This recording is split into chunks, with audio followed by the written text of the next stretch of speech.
Hey there, church family. I want to continue talking about our faith. Where is our faith? And we're doing that from the book of Mark. And we talked about last week how the disciples were filled with great fear after watching Jesus do all of these amazing miracles and the healings and things like that. They get in the boat, the winds and the waves are blowing and all of that, and they have no faith.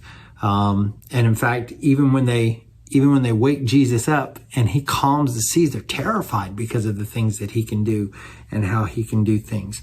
And then we transitioned and talked about the people in the village. You remember them? Where the demon possessed man, who had broken all of the chains and all of those kinds of things. And when Jesus healed him, they wanted nothing to do. And in fact, they asked Jesus to leave because they didn't want their life interrupted by Jesus. And we talked about how Jesus truly is an interruption to our lives, but in a very good way. He turns things upside down for the kingdom and not for our comfort, but for the kingdom. But I want to share with you one other story as we continue, and then we'll have one more at the beginning of next week, and we'll kind of wrap this series up on faith. But I wanted to share with you out of Mark chapter 5, beginning in verse 25, we're going to talk about the woman who touched the hem of his garment and was healed. Now, a woman suffering with bleeding for 12 years had endured much under many doctors, and she had spent everything she had and was not helped at all. On the contrary, she had become worse. And having heard about Jesus, she came up behind him in the crowd and touching his clothing. For she said, "If I just touch his clothes, I'll be made well."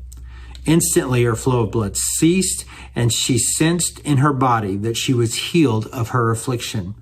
At once, Jesus realized in himself that power had gone out from him. He turned around in the crowd and said, "Who touched my clothes?" And the disciples said to him, "You see the crowd pressing against you, and yet you say, 'Who touched me?'" But he was looking around to see who had done this. And the woman, with fear and trembling, knowing what had happened to her, came and fell before him and told him the whole truth. "Daughter," he said to her, "your faith has saved you. Go in peace and be healed from your affliction." Now, there's so much here, but really what I want to talk about is the faith of the woman. Now, the woman touches Jesus's garment and she's healed, and she feels the power go into her, and subsequently Jesus feels the power go out of him when this happens. And he asks, as he looks around and he asks, and remember, there's this whole crowd of people around him that are gathering. They want to be a part of the show. Okay. They want to be a part of the show. They want to see what's going on and all of this kind of stuff. And so he turns around and he says, "Who is it that touched me?" And the disciples are like, what are you kidding? Would you look at this crowd around you? Who hasn't touched you at this point? But there was a difference. There was a difference. While all of this crowd had touched him, had bumped into him, had rubbed shoulders against him, being so close to him, because they were gathering around, trying to be a part of what was going on. She was different. She had faith.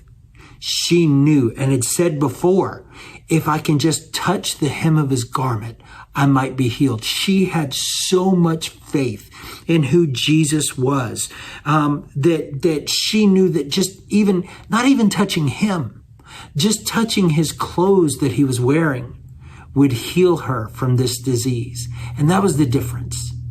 The other people just wanted to be a part of the show. They wanted to see what was going on.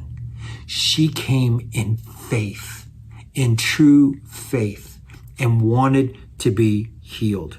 She was pushing through as if she had to get to him. She had to touch him.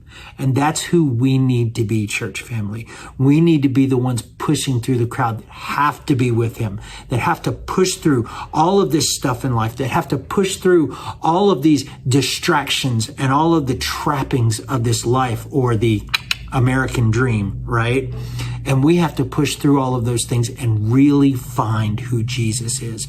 We have to follow after him. We need to chase Jesus with that kind of faith. God bless you, church family. We're going to wrap this up next week, talking about Jairus' daughter and how all of this power that Jesus has is all wrapped in love. God bless you. We'll see you soon.